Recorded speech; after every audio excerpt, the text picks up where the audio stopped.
Okay, so example 4.5, the author gets kind of cute with it. He puts a lot in there, and honestly, I think he, in the process, confuses people more than he should. So what I'm going to try to do is not confuse you, and he has them calculate, as I say on the board there, after two equations, they get the initial velocity. And he also just calculates range, which he did in the previous example problem. I'm just not going to ask you for range, I'm going to ask you for other things. So I'm going to ask you, say, what's y max in the time? And I'll let you get the range, because the range you get, once you get the time, you know the initial velocity in x, you can get the range, right? Now, he gives a range equation. I don't like giving extra equations. You can use it, I guess. You can use it to check it. But honestly, I'm not going to use it because I don't think we need it. Why use extra equations you don't need? Remember, I'm intellectually lazy. I only want to learn what I need to learn to solve problems. Then apply that everywhere I can. Okay? So we're going to add to this problem. We're going to say, how high does the frog get, y max, and how long was that frog in the air experiencing the joys of weightlessness? Now, does the frog realize it? Probably not. He's a frog. You know, their brain stem and cells. Do frogs contemplate their place in the universe? Yeah, I doubt it. Maybe. Because I don't know. I'm not a frog. I can't get inside their brains. They tend to be more stimulus response sort of organisms. Yeah, pretty much. Best we can do. All right. So let's start doing the problem. Okay. So like I say, after two equations, you can see in the book how they do it. We get the initial velocity of the frog is 4.6 meters a second. Okay. The angle the frog jumps is about 30 degrees. And we want to know y max time and x final, but I'm going to let you get that. So let's start doing the problem, listing our knowns and unknowns. Well, so horizontally, let's put our coordinate system right here at the frog. Pretty standard, make that x and make that y. The red thingamabob there is the frog, and that's the frog after he lands. He kind of flattened himself out a little bit. That's him crouching and going. Now, so what is x initial? 0. What's x final? We don't know. What is the initial velocity in x? We don't know that, but we can calculate it because we know this is equal to initial velocity times the cosine of theta. Well, the question is, what's theta? Well, we know theta is 30 degrees. We know what the initial velocity is, so we can calculate this. All right. What's the final velocity in x? Well, it's the same as the initial velocity, so I'm just going to put v final in x as well. How do we know that? Remember, there's no acceleration in the x direction. Okay. So let's look at this in y. What's the y initial position? 0. What's the y final position? 0 as well. Flat on a flat. Doesn't have to be. I had him jumping off a cliff. Y final would be a lot lower. In this case, it would be negative since I put the coordinate system where my object did the jumping or the projecting. There was this movie. I can't remember. Was it Carrie? She was demon possessed. And so she projectile vomited. So when I was a kid and I took physics and they talked about projectiles, my initial thought was projectile vomiting. She would projectile out and everything. It was crazy. That was kind of disgusting. I'm sorry, but it's what pops in the head. Okay? So that's y final. So y initial, the initial velocity in y, we don't know. But we know that's equal to initial velocity times the sine of theta. So we can calculate that. We will here in just a minute. The final velocity in y, now, actually it goes up and comes down. It's at the same point. So logically, the velocity up, it should be the negative of the velocity down. Actually, the negative velocity up, because it just changed direction. You throw a ball in the air at 30 miles an hour, it's going to hit you at 30 miles an hour, neglecting air resistance. Now, that doesn't mean if you shoot a bullet straight up, say a 22 with a muzzle velocity of, say, 1,500 feet per second, pow, straight up in the air. That 22 rifle bullet's not going to come down at 1,500 feet per second. It'll come down really fast, not 1,500. That's the situation where air resistance is a player, so it'll be slower.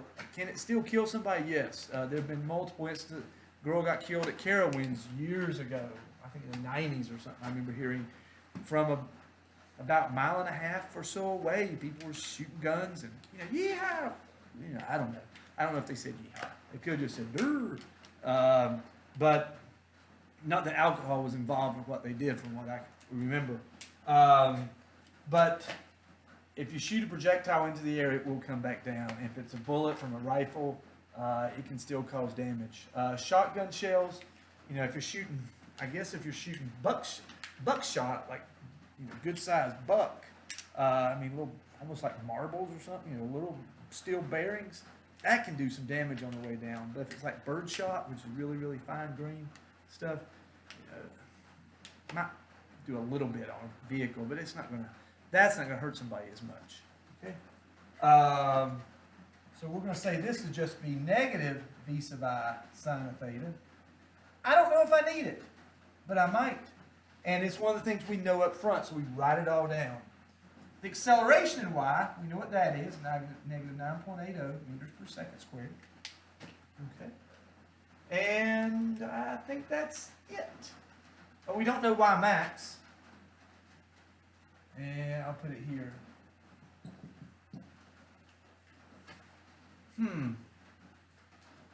Y max might be a special thing in this case. Well, we'll see if we can figure out what y max is. Okay? All right, so first thing we should probably do is get those initial velocity in x, initial velocity in y, and set up our little chart. This is x motion here, y motion there. Okay.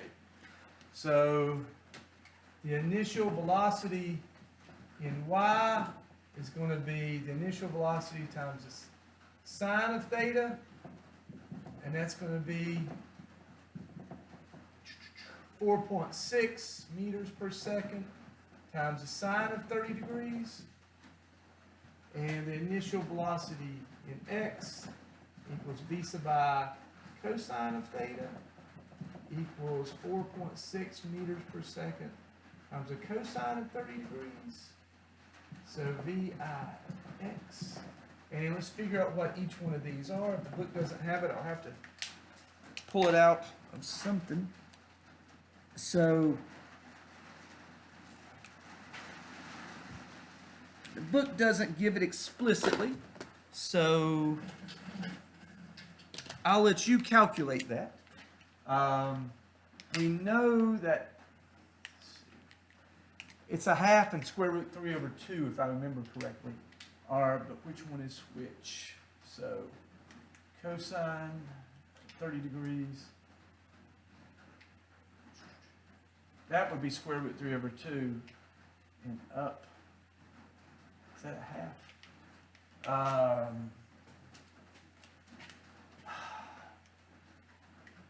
I didn't bring my calculator. I should have, I guess. I'm just going to leave these as this. This will be nice. That way you can just solve it with you. Do a little work on your own for this, rather than me do all the work. Okay? All right, so that's initial velocity in x, initial velocity in y. Okay, so we're going to say we know what these values are. And so let's look at x motion. So what do we know in x? Well, we know the acceleration 0. So we can write the equation x final equals x initial plus initial velocity in x times the time. And we do know, of course, that time in x equals time in y. x0 initial 0. So x final equals initial velocity in x times the time. Well, we know what this is, because we got it right here. All we need to know is the time, so we gotta find the time. We gotta find the time. So let's go over here in y and see if we can find the time in the air. Okay. So time in the air is, let's see, we can't use the delta x one probably. V final squared equals V initial squared plus 2a delta x, in this case delta y, because there's no time in it. Let's use our big long time equation and see if we can work anything out of it.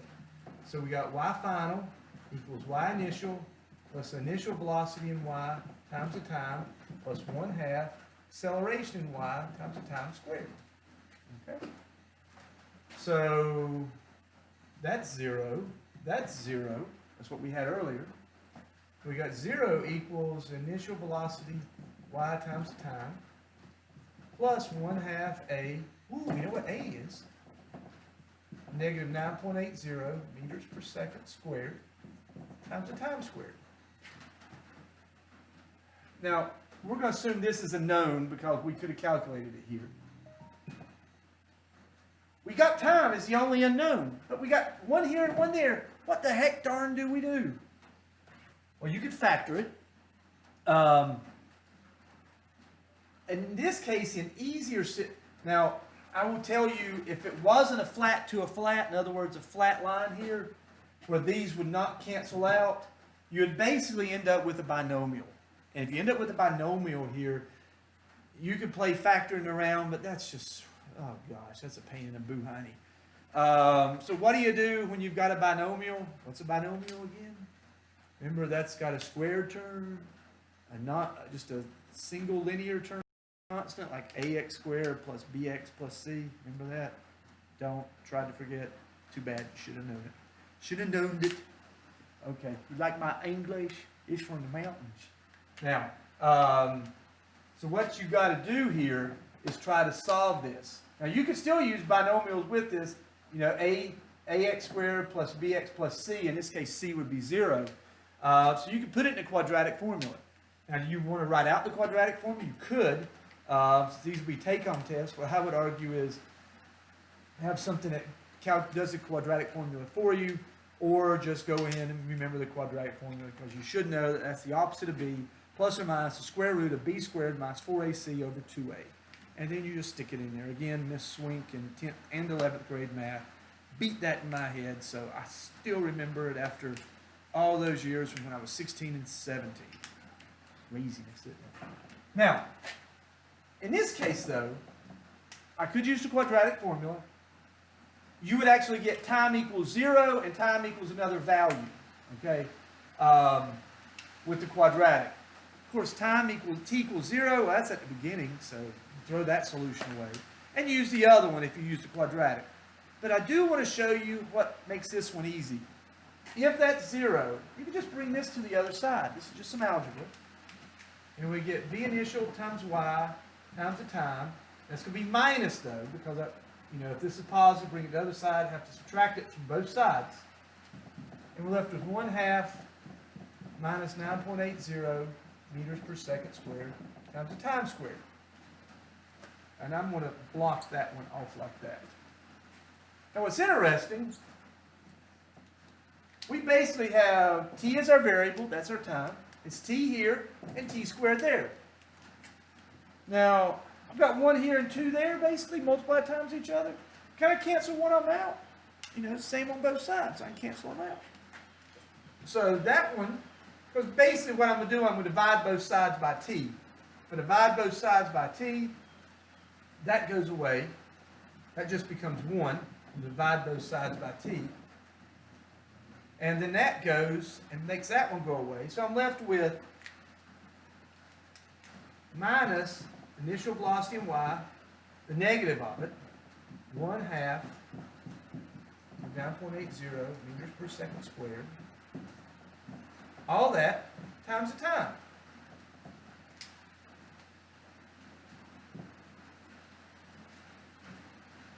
Make sure that you see how that cancels out. Well, now I can just move this to the other side. And that would tell me then that t equals the initial velocity in y, the negative of it, over, and what's 1/2? I'll just keep it here, but You guys know that's 4.9. Minus 9.80 meters per second squared. And notice, negative here cancels negative there. We can't deal with negative time. If we got negative time, it's going backwards. And this isn't some 80s movie that made way too many sequels. And predicted things that didn't happen when they said they would. So that's positive. So that's that reasonableness test. So you can calculate the time. Once you know the time here, stick it there, you can get the range. So we got this one, but we don't have Y max. How are we going to find the maximum height that it went? Well, in this sort of problem, you can look at this and say, all right, at Y max, time is really half the time it's in the air. Because, you know, it's a nice parabola, right? It's nice and symmetric. But that only works when it's flat to a flat. In other words, it's a flat range there.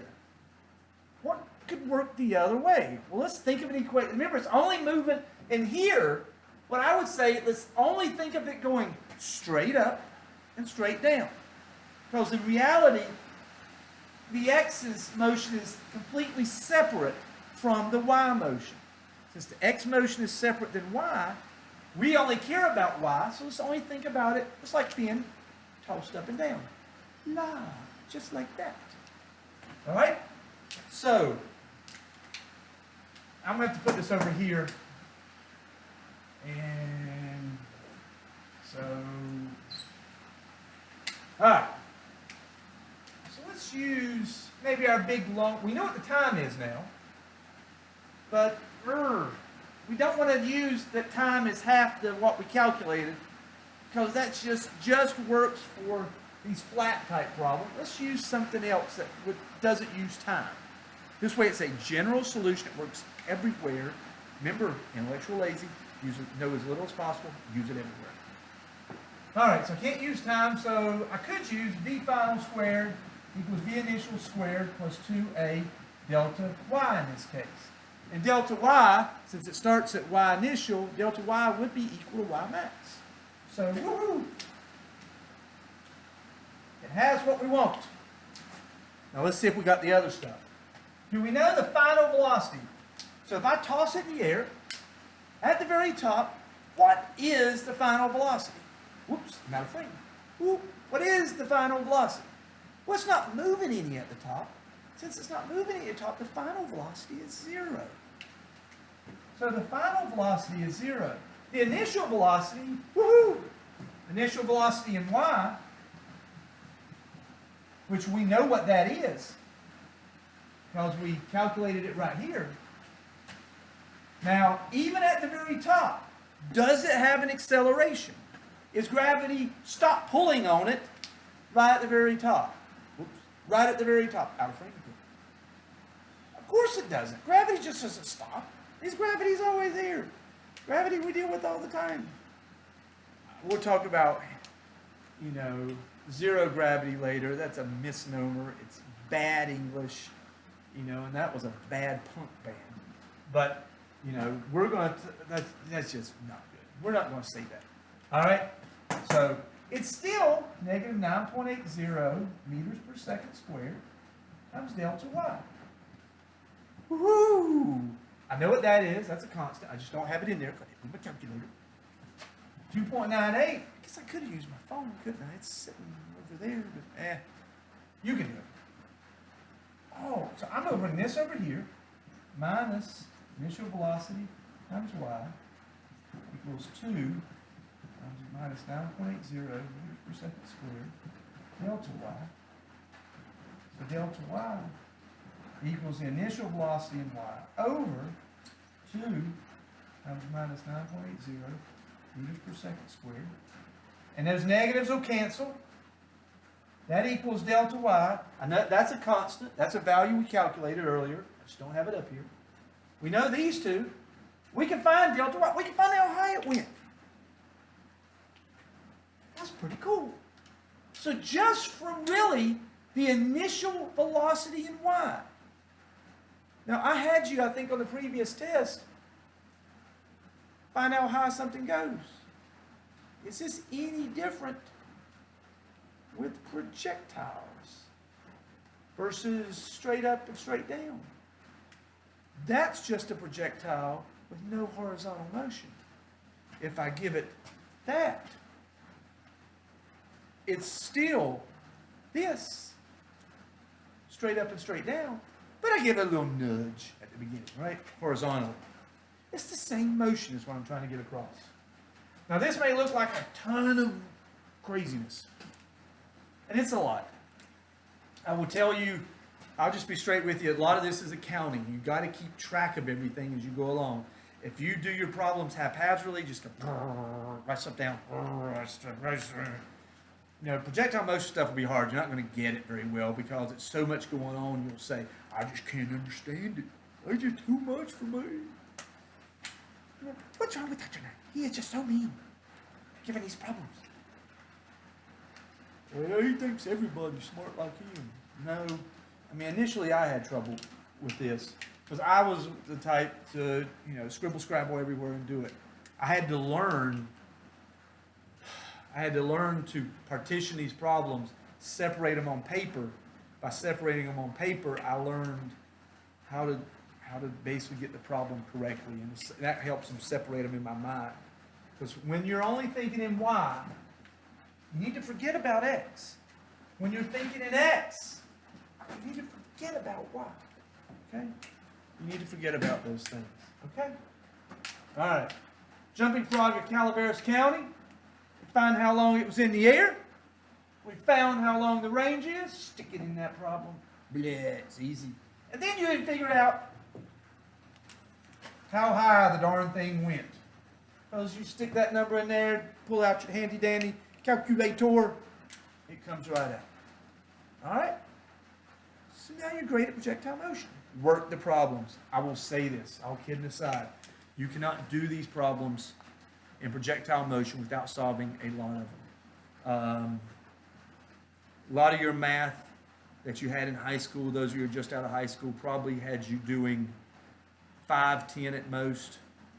You know, you about got to do 10 of these minimum to start getting and seeing the patterns and seeing how they work. There's a reason there's lots of problems on this. If you don't do it, you're going to have trouble with these because I'm going to give you stuff. I gave a test one time where I had a car jumping off a ramp at an angle and I had an elevator moving up at the same time. This started when this left.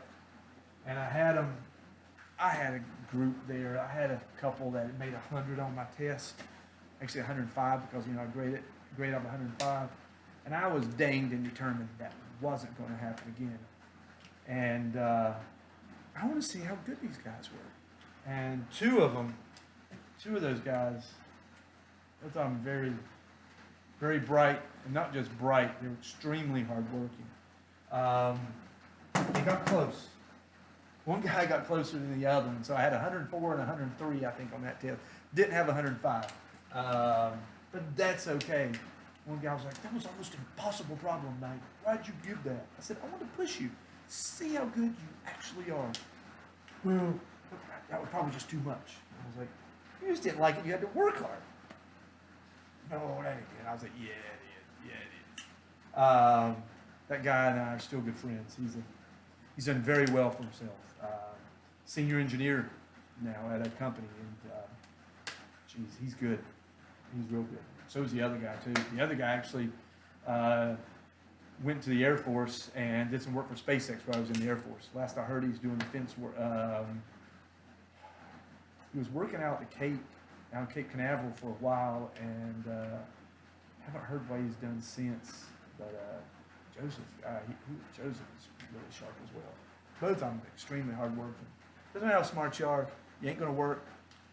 You can't do physics. Physics requires a lot of work. That's just bottom line. Unless you're a lot smarter than I am. I had to work hard at it. I enjoyed the work. It was kind of interesting doing it. You have to work hard. And if you think working hard means you don't understand it, you need to stop that mentality. That's just wrong. Working hard means you're doing your best to learn the material. And that's all that means. Different people learn things at different rates. Different people learn different problems and concepts at different rates. Honestly, mechanics was tougher than me. Optics, light travel, man, just like that. I can pick up optics. Did it here, did it at this level, bachelor's level, honestly at the grad level. Optics I could just pick up fast. Holograms, I was surprised myself how quickly I could do that. Pure mechanics, I mean, I understand it, but it was a struggle for me. It really was. All right, enough of that talking. Get to work.